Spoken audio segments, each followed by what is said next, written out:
Today on Family Matters. The arguments escalate to a point where we just say nasty stuff to each other. Oh, sometimes, I wish you were dead. I hate you. Why the swearing? Why the aggressive conversation? That's just a way that it just degenerates between us. Just totally disrespects me. But do you not think that's because there's no respect coming from yourself?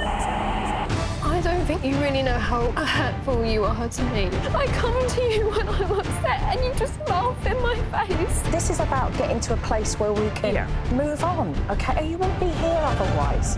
Yeah.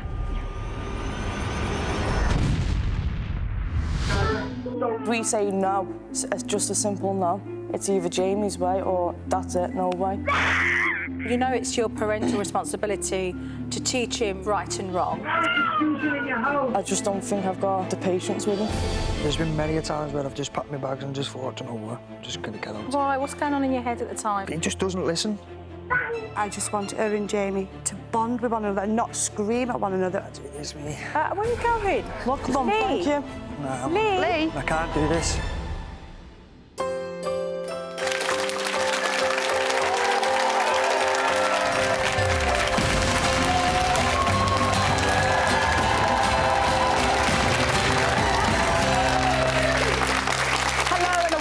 To the show. My first guest, Debbie, says she's desperate for my help because her 17-year-old daughter, Sam, hates her.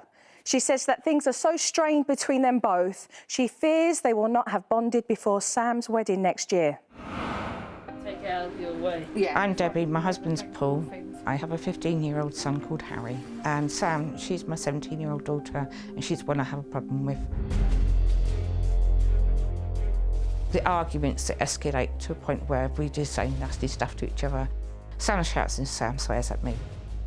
Oh, sometimes, I wish you were dead. I hate you. Sam told me that she actually wishes that she was adopted at one point. That made me feel really upset. I felt that I'd let her down and I felt that I let myself down. The what? It feels really horrible. It's as if I'm talking about the Antichrist. Where I used to be really active, now I find it really hard. I have chronic back pain, so any help that I get is great support and I'm really grateful for it. Sam doesn't help. I ask for help and she refuses. She usually tries to make excuses or it starts an argument. So I've got headaches and stress. I'm sleeping a lot more during the day. I have to rest during the day more than what I had to before. What's that you're looking at? No, it's Facebook. I don't think Sam respects me at all. I feel that I failed with, with everything. Hi, Debbie. Hi. Welcome. So let me take you back because I heard you mention that, things have really started to rapidly decline with respects to your relationship. Can you tell me how things were before? I think before, I think I was more able to do a lot more stuff. Sam and I feel was a lot more closer, we were able to do a lot more together and things like that. But as time's gone, we seem to separated to a certain point. It's to a point where she just doesn't listen to a word I say now or whatever I ask her to do. But now where I'm suffering with bad back and pain, she doesn't recognise that I have the problem at all. Well, would you say you're respectful? Would you say that you're very fair? Would you say that you talk from a place of feeling hurt, angry? Is there hostility? I mean, how would you describe it? I feel sometimes I have to sort of search for her approval when I talk to her. It's, you feel that? She makes me feel quite low. How does she do that? I think it's just by the way she talks to me, by the way sometimes she stares at me, looks at me as if I'm disgraced, as if I'm something she's wiped off the bottom of her shoe. But why? Why? Because she's not doing what I've asked her to do, and to me, a child should always understand and do what a parent says to a point, if you understand what I mean. It's like if I was told to do something by my mum and dad, I had to do it or else I'll get told off or, So you're feeling, so what are you feeling, disrespected? Are you feeling... I'm feeling disrespected, I'm feeling just total hatred from her. Now, explain the good things that are happening in Sam's life, because I believe she's at college. Sam, I mean, I'm extremely proud of her. She's at college. She just passed the driving test. She's working part-time. You know, she's getting married next year. I mean, what mother wants to miss out on you know, her big day? Never mind, you know, I'm so proud of her. It's unbelievable. And I keep telling her I love you lots and I'm really proud of you. And she doesn't even respond to me back, you know, I love you or anything. Then, you know, if it's not how she feels, then, you know. But I don't know what I've done to make her be like this. To tell you the truth, I actually feel really worse. The fact is that I'm a qualified social worker. I've actually done placements where I've helped young families with young children using some of your methods. And it's actually worked with them, and yet I can't even sort my own family out, never mind my own daughter. OK, let's go to the tape. Yeah. I'm Sam and I'm 17 years old. Me and my mum have been struggling with our relationship for about 2 years. So, what's your plans for tonight? My mum is quite loud, bubbly, however she can have a dark side to her. You all right? Yeah, I just need to sit down for a second. Her mood changes quickly. She will suddenly snap at the slightest thing, but then she'll be fine next minute later. She slams doors in my face. She calls me a cow, an ungrateful, high mighty girl. Off you go then. Tea. And she does clean the house and everything, but when she does one thing, she'll sit down for the rest of the day and do nothing and expect me or Harry or Dad to help her out. I just don't see her in pain. Like, she'll sleep, all she does today is sleep, and when she does awake, she just eats. It is affecting my atmosphere at college, and I just get so upset and I literally burst out crying. My emotions are all over the place. I suppose I've got to do it myself like everything else, have I? When she says I don't do anything for her, but I literally just don't have the time. I come home from work, sleep, get up and go to college. I don't think most students doing full-time course would be able to actually the determination to work 2 jobs 4 days a week and go to college 4 days a week. She has said in the past that she wished she never had me. It's just those things that really hurt me, and they stay with me all the time.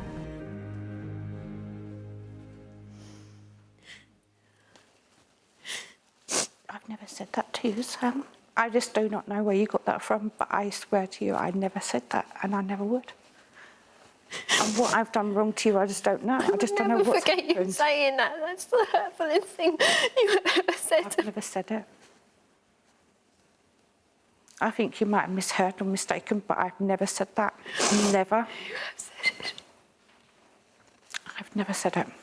Sam, welcome. What is it that your mum needs to hear from you where she can understand what you're feeling? I don't think you really know how hurtful you are to me. When you went through the stage where you tried to commit suicide and the blame was pretty much on me. The argument straight before them and the argument straight after, all I heard from upstairs where I was Sam that, Sam this. It makes me feel that you want to die because of me. I don't want to feel that anymore. I come to you when I'm upset and you just laugh in my face. And why, as a mother, would you feel comfortable laughing in my face? To tell you, Sam, I'm absolutely shocked at you saying that because that is not true. I have been upset. I have been emotionally affected. I've gone to counselling because I've been emotionally affected by you. I know you have, but I don't mean to upset you, Sam. Are you feeling OK at the moment? You want some water or anything? Huh? I'm fine. Yeah, OK. Breathe. Breathe through this. We're here because we are being honest, because it's the only way that we're objectively going to get to a place where we can make things better, which means that this is going to feel awkward. It is going to feel emotionally very raw. But we're here because we care and we want to make things better. Are the facts that you did try and take your life something that is the truth? It's true that I did try to, but it wasn't just purely Sam, it was more circumstantial because I couldn't cope with the situation no more. I couldn't cope with the hostility between us anymore. Are you saying that you blame Sam for your choice of trying to take your life? No, I've never turned around and said it was her fault, never. I've always maintained that it's circumstantial, always. It's because I can't cope with myself, because I've always been active. I've always been able to do things. And when I'm stuck at home and then I get told by my teenager that basically I do nothing but sleep and eat, that's just like, no, that's not true. I've got weight on because I've got a thyroid problem, it's not because I constantly eat. I eat less than what she does sometimes. So, you know, where you get that idea from, I just do not know. I really don't know.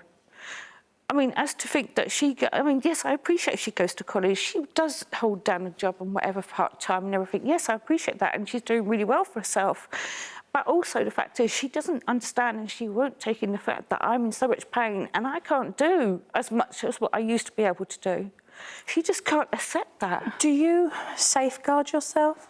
I mean, how do you emotionally protect yourself from your mum when she's being hostile towards you?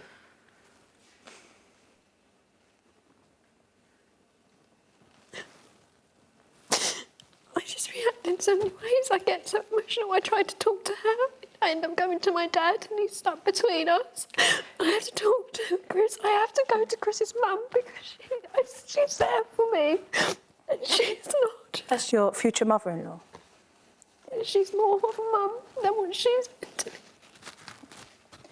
I mean, I admit I'm no perfect angel. I have said some nasty things like get out of my way and all that lot with Sam, but I have never, ever, ever turned around and said to any of my kids anything disrespectful to the fact of that I wish I'd never had them. I've never. She doesn't know how much I felt when I gave birth to her, to how much I loved her. Why the swearing? Why the aggressive conversation? I think that's just a way that it just degenerates between us. But I think because one starts raising a voice, the other one has to raise up against it, and then this is where it starts. You feel the need to do that? Sometimes, yes, I do, to make myself heard with her.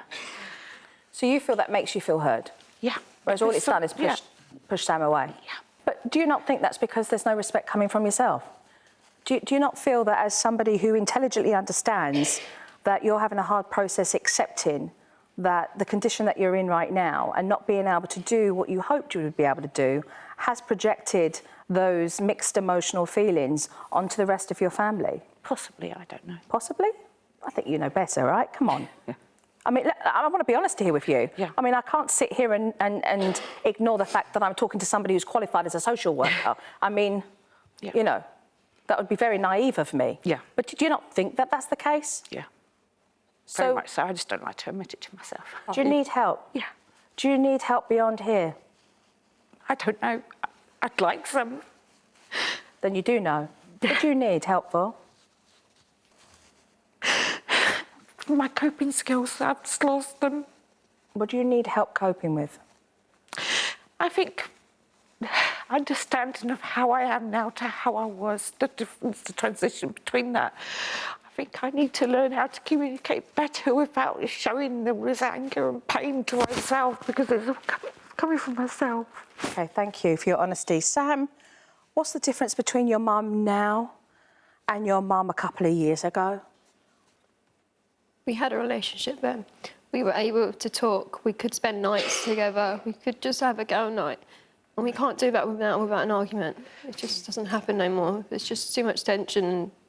Every time we try to move on, something gets brought up again, and it doesn't get moved on. Tell your mum, what do you miss? Can you come and sit here, please, love? Can you come and sit over here? Are you ready to hear this, Debbie?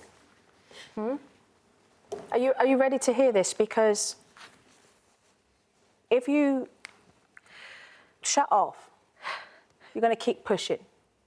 And then keep pushing your daughter further and further away. Are you actually willing to listen to what Sam has to say? I'm always willing to listen. I just haven't been ready. So are you ready today? Yeah.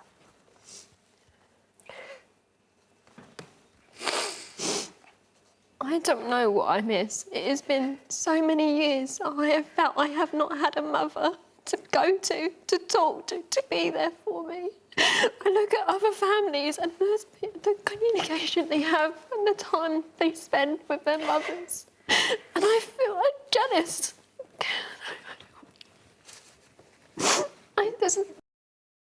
When she comes over, she's more of a daughter to you than I am to you.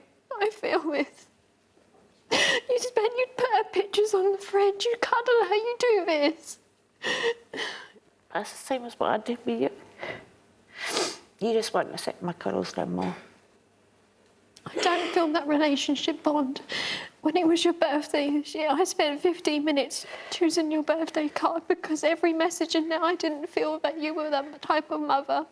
And the card I picked was because I couldn't read the inside message, because I didn't know what else to pick. Because I don't want to put something out there that you are this mother when to me you're not. What do you need?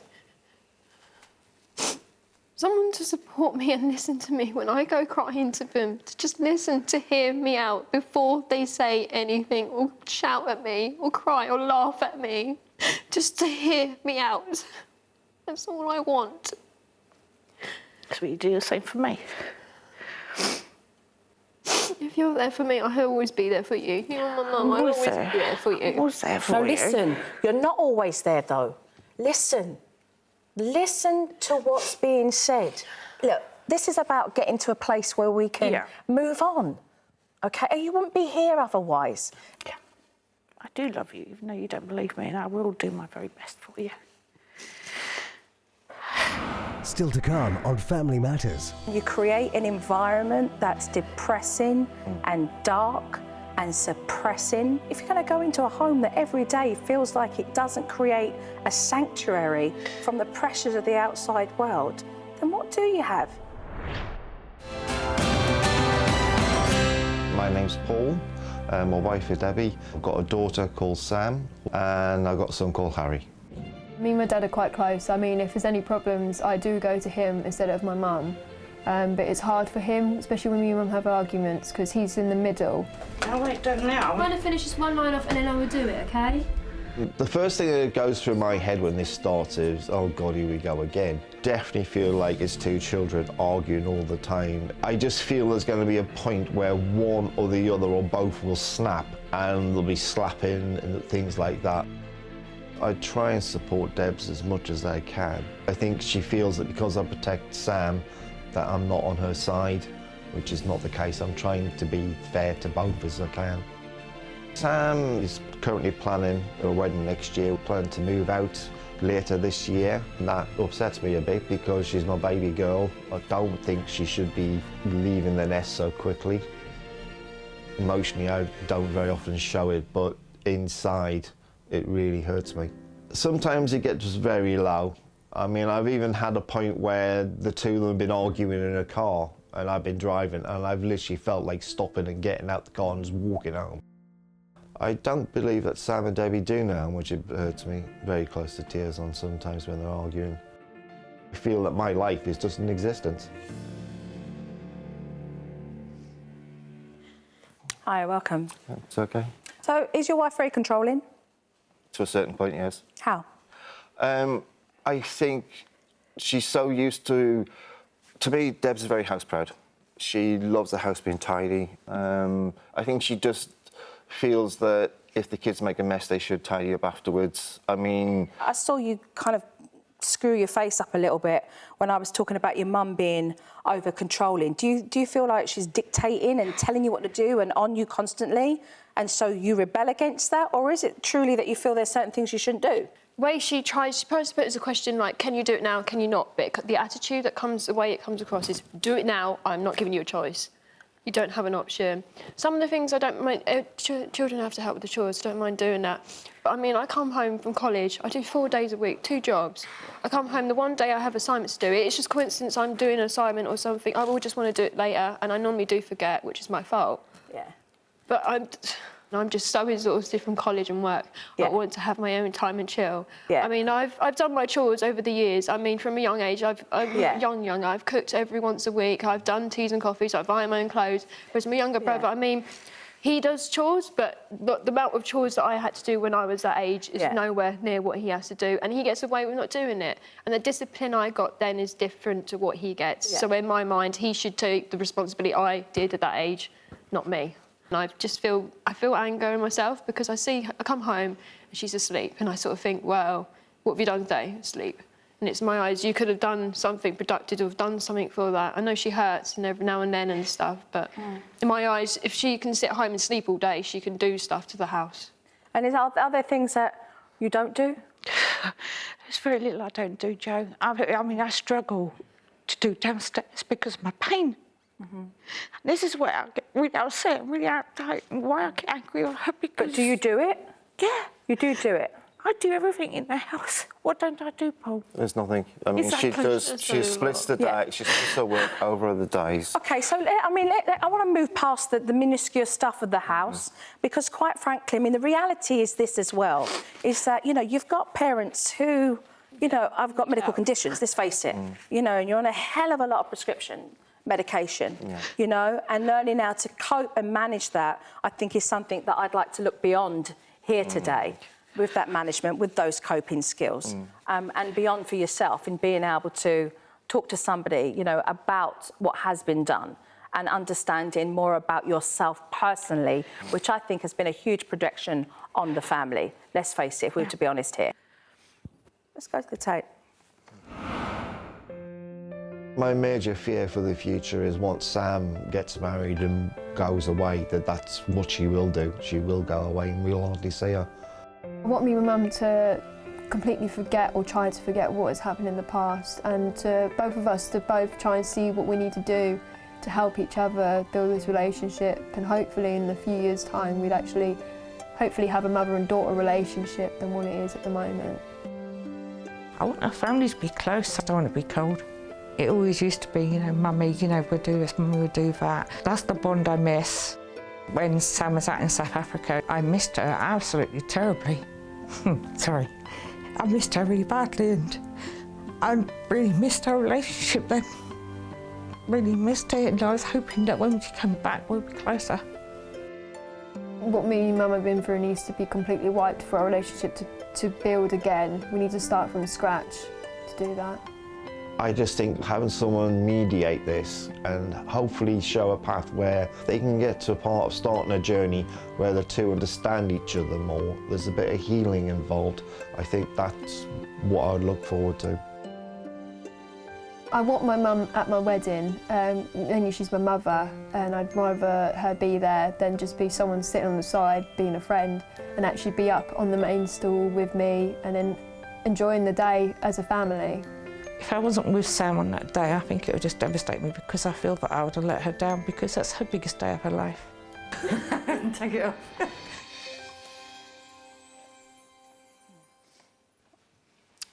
So the wedding's when? August 14th next year. August the 14th. And you've been with your partner for how long? Almost 3 years. Sorry? 3 years. But we've known each other quite a while. And is your mum helping you plan the wedding? She shows interest, but it's just mainly been me and my partner. She hasn't really been involved with anything. Is that something you want her involved in, or? I'd love to be involved, yeah. So who's prepared to go the extra mile and to do the homework and clean the slate? What is it you've seen today that you haven't liked, that you know that you need to work on? The comments to Sam and Paul, 'cause it's true. Can I have you come and sit here and actually talk to them then about this? Yeah. I'm so sorry. So horrible. You know. I am. You're not.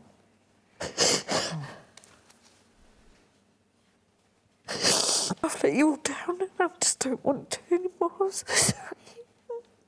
So we have to work forward then, don't we? Sam said, wipe the slate clean, start again. Yeah. But she also said you can't bring up stuff from the past. Because you have done that a few times. It's not intentional. Maybe not intentional, but you know your defence mechanism. Yeah. When you get into an argument, you will say the most hurtful thing. No. Not consciously, but you will say it. I think we both I've do. received it. Sam's received it. But that's what you got to do. I've said it to both of you. When you get in arguments, one starts, the next one starts, you both get louder. You've got to take that step back. Yeah. Just breathe for a second and think about it. And at the end of the day, both of you hurt. No one wins it. I'm left in the middle trying to sort out it. I've got to mediate it. I'm left with Sam in the car days and then driving her into college, crying, trying to sort out what's happening, trying to say to her what you actually meant in the hurtful words you said. And then conversely, I've got talking to you about what Sam... I don't understand. It's why Sam said that I didn't want to give birth to her. I didn't want to know what. That's not true.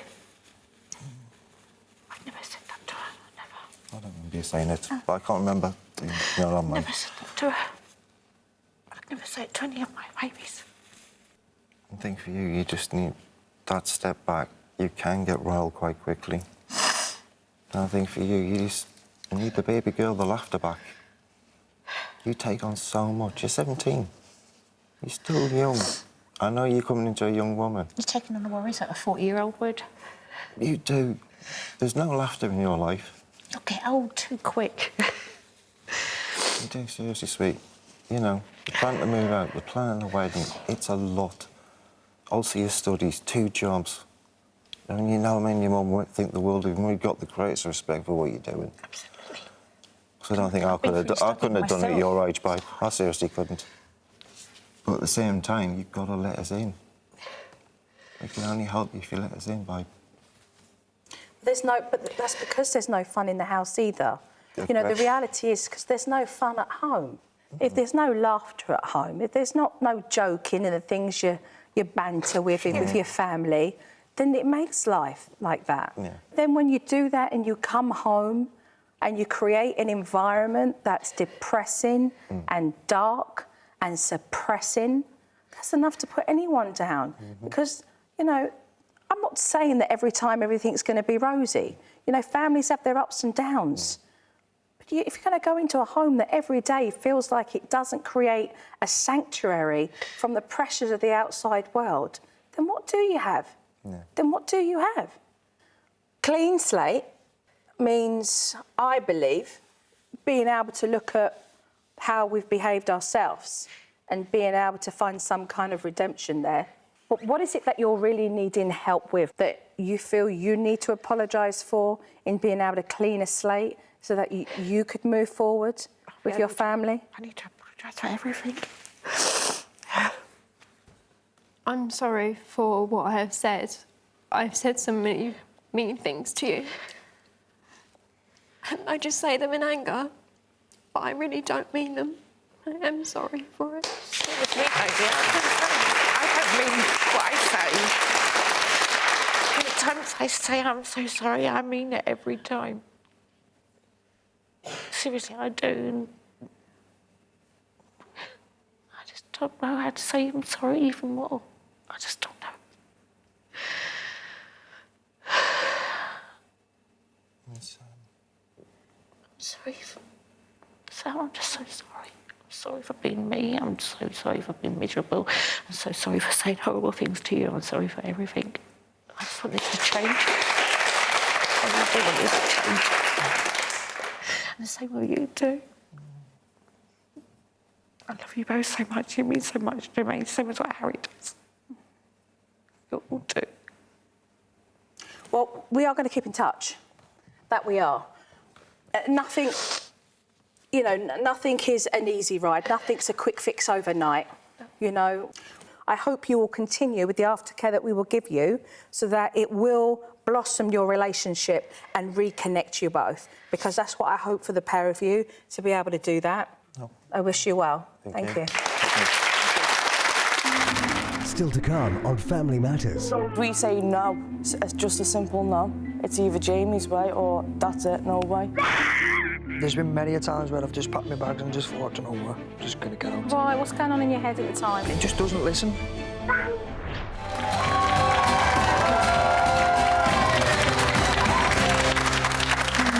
Welcome back.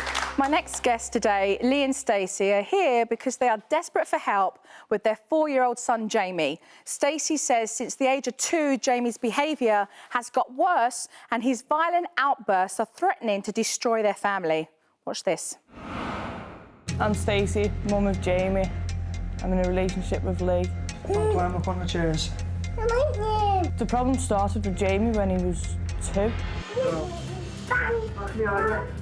I thought he was terrible to us, but as he's got older, he's got worse. He's hit me, he spat at me, he slapped me across the face last week.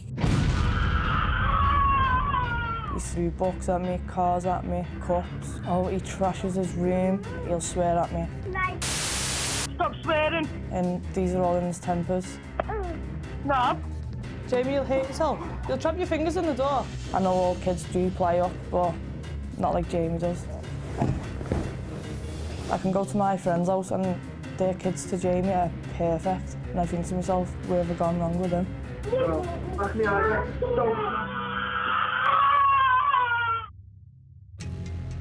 I can't get my head around how I've got this child who's really naughty. I can't figure out. No! It is horrible sometimes. I will cry and think I need some help with him. He needs to understand I'm the adult in the house and he's got to respect what I say to him, but he doesn't. Sit down, a naughty step. I'm at me ends with him now. Welcome, pair of you. Welcome. Can you please take me back to when you first started to notice he was pushing back, giving you a little bit of resistance? I think it started when he was 2. He just turned 2 and I thought he was going through the terrible 2s. Yes. Started with the car throwing. I thought it was just normal behaviour. If we say no, it's just a simple no. It's either Jamie's way or that's it, no way. Which he has got away with too much with me. I'm too soft with him. Why? I don't know. I just don't think I've got the patience with him. I feel like Lee's the more dominant one towards him. But why are you not teaching him? I mean, you know it's your parental responsibility to teach him the importance of right and wrong. I think it was early last year, wasn't it? Yeah. I started to put my foot down with him because I thought he's going to start walking over me, and when he's older, I'm going to regret it. And he already had, hadn't he? Let's face it. Yeah. You know, it's not going to start. He'd already had. Let's look at the tape. My name's Lee. I'm Stacey's fiancé. Basically, I'm not Jamie's biological dad, but I've like a father figure to him. Lee knows how to deal with Jamie more than me. You're gonna tell me what's up, mate? Basically, with Jamie, he'll just laugh at you. He'll just think it's a big joke. Jamie, please sit up. Come on. He just doesn't do as he's told. If you ask nicely, I'll give you it. It's like he's the boss, really. But he's not the boss. We're the boss. I don't care, you're not allowed to scooter in your house. It is heartbreaking sometimes when he does things to me when I'm trying to make him better. He sat there on a few occasions himself, had a cry, because he said he just wants Jamie to be a loving boy, not the Jamie that we've got now. All right, we'll sit on the chair then. Sit there nicely. It does cause a few arguments sometimes. There has been many a times where I've actually packed my bags and actually gone to go out the door and Stacey's had to stop me. I'm like, well, I've had enough. I can't cope with this no more. We was planning on getting married in 3 or 4 months, but we've put the wedding off now because of the situation with Jamie. Shut up! We've got to try and get him sorted now, otherwise when he gets to about 15, 16, he's gonna be even worse. So, we need help, like. Never mind 15, 16, when he becomes 6. I want to go back to just what was said there on the tape about you feeling like you just want to walk out. He just doesn't listen. I've tried to give him boundaries. I've tried everything, and he just does not listen. Tell me how. He'll play on his computer. If he bees naughty, we'll take that away from him. But that doesn't even work. No, but how are you teaching him to listen? How are you sharpening his focus and his auditorial skills? Like I'll get down to his level. Yeah. And actually speak to him and tell him no, he shouldn't be doing that. Yes. And he just doesn't listen. Doesn't listen. Do you tell him why? Do you explain why? Yeah, I tell him why he's being naughty and why I'm being the way I am with him. If I look at some of the tape here, you know, I've got you coming down, which is perfect because you're coming down to his level and you're trying to talk to him, but he's screaming. And now it's who can be heard. And no one's being heard when a child's screaming. You're not supposed to reason with a child, but actually the conversation should have been, when you stop crying, then we will listen to each other with what you're trying to tell Daddy. And that's That's what needed to happen there. If you hold your stance and you repeat what you're saying calmly, he actually will stop because he wants to communicate with you what he wants. And at that point, when he does do that, you make that decision whether that's okay or not. And if it's not, you can give him an alternative. Of course, it goes without saying, but I'm going to say it. Just taking off your hood, you know, so you can see your face completely, you know, is important. He needs to be able to see your face, eye contact, facial expressions as you're talking. But they're the little circumstances. You know, when he laughs, it's because he's diffusing. He knows that you're fed up with it, so he laughs. But of course, you take it personal. And then it starts to irritate you. And then you feel like he's doing it on purpose. It's not, it needs to be taught. Toddlers need to be taught how to communicate better. We got Jaime into a routine, didn't we? A bedtime routine, 7 o'clock, with a DVD, because he settles with one of them. So where are those difficult times for you now during the day? As soon as his eyes open, he's hyperactive. He's just constantly on the go, isn't he? Yeah, definitely. We try doing activities with him. We'll take him to the park. But he just throws tantrums when we're out, which is embarrassing. I feel embarrassed with it. OK.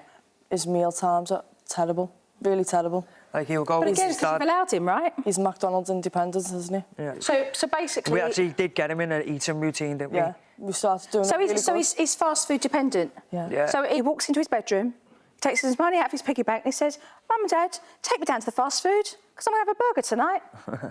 Who allows that? He's only dependent because he's dependent on you. Right. Now, your mum, Lisa's here, is that correct? Yeah. Let's meet her. Whoa! Jaime, he pushes all of Stacey's buttons. He knows exactly what he's doing. Sit up properly. Sit up properly. I definitely know Stacey's too soft with him. Sit up properly. If he's not the centre of attention, he feels as though he's being kind of left out. No, don't do that. Don't do that, little man. They're only young and they've got a very headstrong little boy, but he doesn't know what boundaries are. And that's down to the way he's being brought up so far. He doesn't understand limitations. Climb up on the chairs. I just want them to be a happy family, to lead a normal life. Do you want to go on the naughty step? Without them all screaming at one another. I think Lee and Stacey need as much educating as Jaime does. They need to spend more time with him, interacting with him. Giving a kid a computer game and saying, go play your computer game, isn't relevant to me. Well, it must be mine. In my opinion, I think Lee just wants Stacey. He just wants Stacey to himself. I think Lee has to realise he's the adult and that Jamie's acting out as any 4-year-old would. You can't play ball in the house. You're not allowed. You can't reciprocate like with like, so if Jamie's being petulant and angry, you can't reciprocate with the same because it doesn't work. It takes real courage in a man to be a dad, you know, certainly as a stepdad. Hello. Hi. Welcome. Thanks. Welcome. Granddad's not here today, is he? No. But I watch the tape and see him playing with him. Yeah, you know. He can play 24 hours with him, but it's when, if Stacey says something to him, and she will scream at him. So obviously Jaime's screaming back, and it's like a you're like, oh, your mum just... It is, though, I'm being truthful. But am I being truthful? It is true, yeah. It is. She'll scream at the top of her lungs. Yeah. The baby will do the same. Yeah. And I'm like, stop screaming at him. Yes. Yeah, I've told you, Jaime and Stacey need time together. Yeah, definitely. Yeah, of course they do. Of course they do. Thank you. I've said this to her. Still to come on Family Matters. I just want her and Jaime to bond with one another and not scream at one another. Do this, me. Where are you going? Look, Mum, thank you. No, Lee? I can't do this.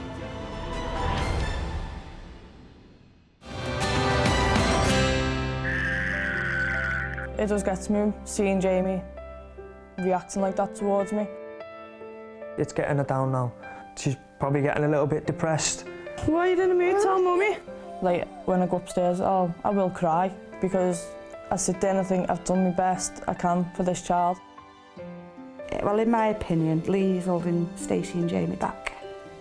I think Stacey would have a better life without Lee. I don't think he is good enough for my daughter. But I could probably say that about every man walking this earth.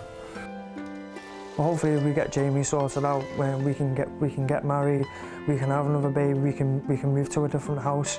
There's not much we can do for that at the time being. We just want to get Jamie sorted first before we do anything. I'd love a good little boy out of all of this, not a nasty one that I've got. So, I saw a little bit of banter here when you mentioned something on the tape. What was that? I said she'd be better off without Lee, only because of Jamie. I just want her and Jamie to bond with one another and not scream at one another, like with Lee being there. I just want you two. Yeah, but that's defeating the object, because that's saying, oh, we'll get rid of Lee and you'll be okay with Jamie. No, Mum, boundaries need to be set. That's what you're not getting, so why should I get rid of Lee? I can't do this, me. Where are you going? Look, Mum, thank you. Nah, Lee? I can't do this. It'll be fine. I don't know how you can say that, though, Mum, because Lee is brilliant with Jamie.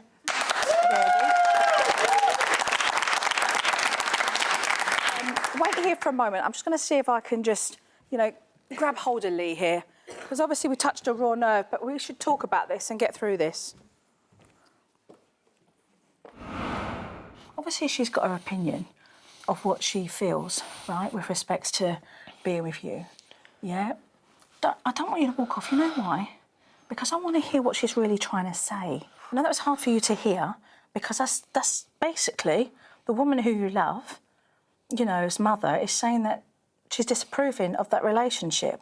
Yeah, but we're adults here. Yeah, I don't know. That's a shock, that. No, I know, but don't walk off because it's a shock. Don't walk off, because you'll have your chance to be able to talk, and I want to be able to do this respectfully. Come back, let's resolve it. Let's resolve it. I know, a little bit of a shock, but let's resolve it.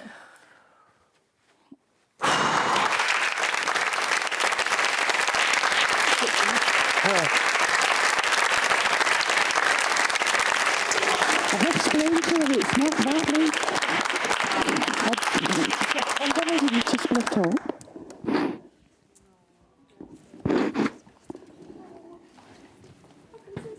I know you're very good with her, Jamie.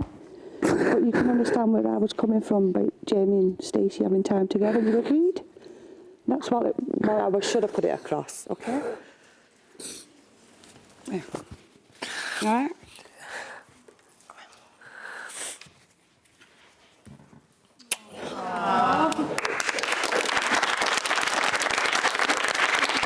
Listen, I'll never get rid of you, OK?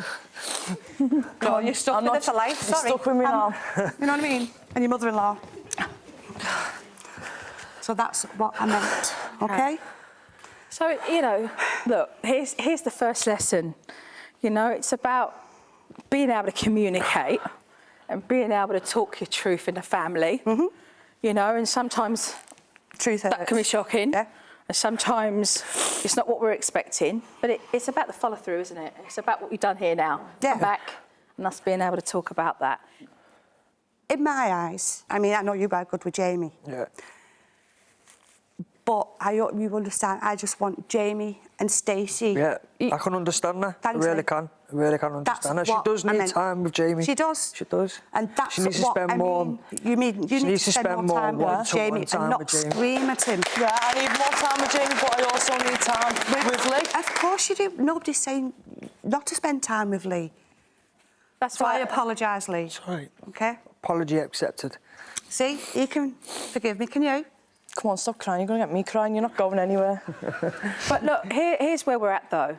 Giving Jamie what he needs will never take away what you have here.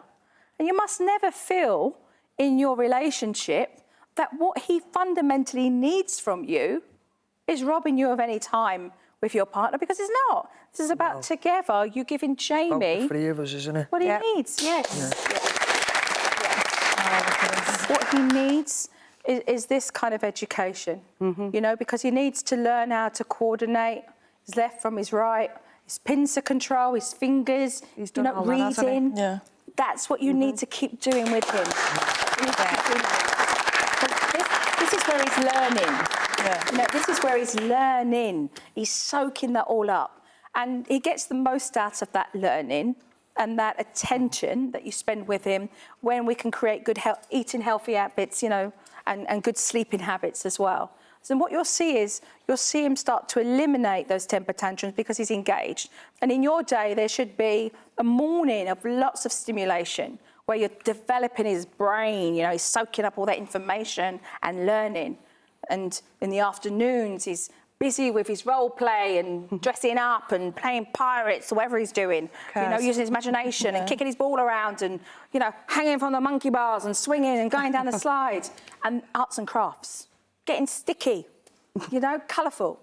That kind of engagement, you know, that's what you can do together and have fun. You know, you both want to feel proud of being able to do. But that's what he needs. Let me tell you, it may seem right now like you'll never get there, but the temper tantrums are a short phase. If you set up good expectations, if you keep your kids engaged, if you nip things in the bud, you do eliminate those temper tantrums and get better communication. Good? Yeah. Ready? Game plan in place? Yeah, I'm ready. All right, let's make it happen. Thank you. Thanks for watching Nurture. Make sure you subscribe for more modern parenting.